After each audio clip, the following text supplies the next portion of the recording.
Good morning, it's Saturday, it's 9 o'clock and I've just arrived at Portsmouth Lakeside parkrun and I'll be reviewing the accessibility as I go around the course. So let's get on.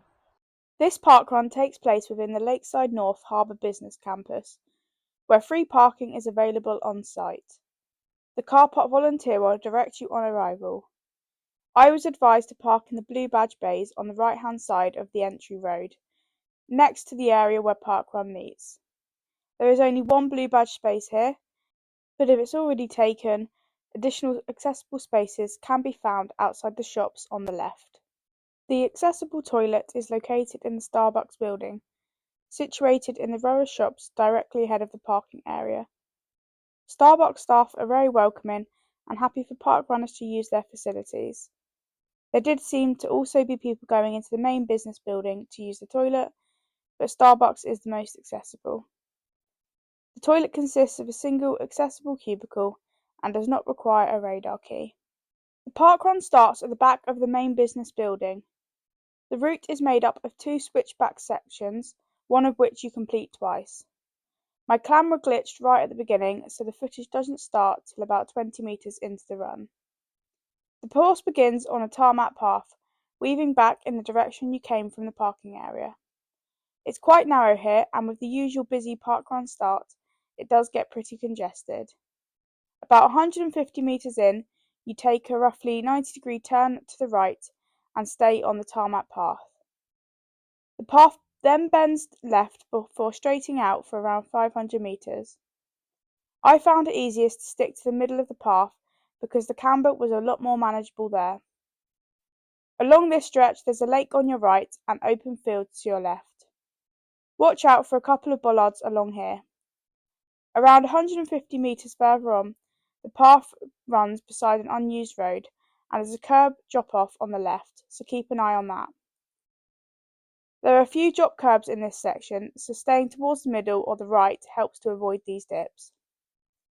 You'll then leave the roadside section and the path declines slightly before a short, steep slope.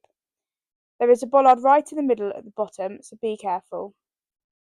This area is the first switchback, so keep to the left here to allow faster runners coming back to also stay on their left. Continue on until you reach the Porsche dealership. After that you'll approach an underpass. The path turns left, loops right and then heads down under the road. I managed to pick up a bit of speed here, but of course you have to climb back up on the other side. At the top you hit the turnaround point. So you'll need to slow right down to make the tight 180-degree turn. Now you head back the same way, down and up the underpass again, past the Porsche dealership and straight along the path. About halfway back you'll eventually turn off, but for now continue along the same route. Be careful heading down the short steep slope again. There's that same bollard at the bottom. You'll also pass the section where the road runs beside the path, though this time it's on your right. After this, take a left turn to go around the back of the lake. The path becomes compacted gravel but stays completely flat. It wasn't the easiest surface, especially after all the recent rain, so it definitely slowed me down. This entire section is another switchback. Here you need to keep to the right so runners coming back can also stay right. You'll follow this gravel path for about 1.3 kilometres. With lovely lake views on your right and woodland on your left. I realised I wasn't going at my usual pace when my dad overtook me. I normally finish before him, but it was nice as it gave me something to chase. Spoiler, I didn't catch him, but it definitely helped push me on. Eventually you reach the second switchback point and once again slow right down to turn around.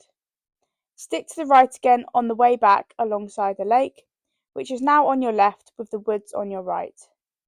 My camera glitched again along here and stopped recording, which was frustrating, but luckily the rest of the route repeats what we've already covered.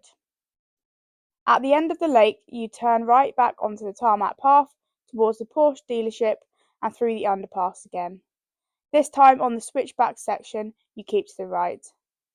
After passing the Porsche dealership, instead of turning off like you did earlier to go around the lake, you carry straight on, following the initial route in reverse. As you approach the main harbour building, You don't go back to the rear where the start was. Instead, you turn right for a short final straight. The finish funnel continues along this tarmac stretch.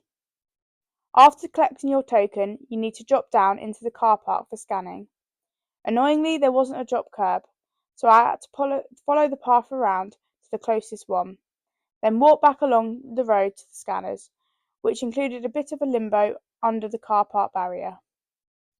So I finished today in 30 minutes and 21 seconds, coming 215th out of 380 parkrunners. So that's me done today from Portsmouth Lakeside Parkrun. I thoroughly enjoyed it. It was quite a tough course, a couple of steep inclines and one part where you're on a compacted gravel path. So if you've done this one, let me know your thoughts in the comments below and make sure you stay tuned next week for the next one.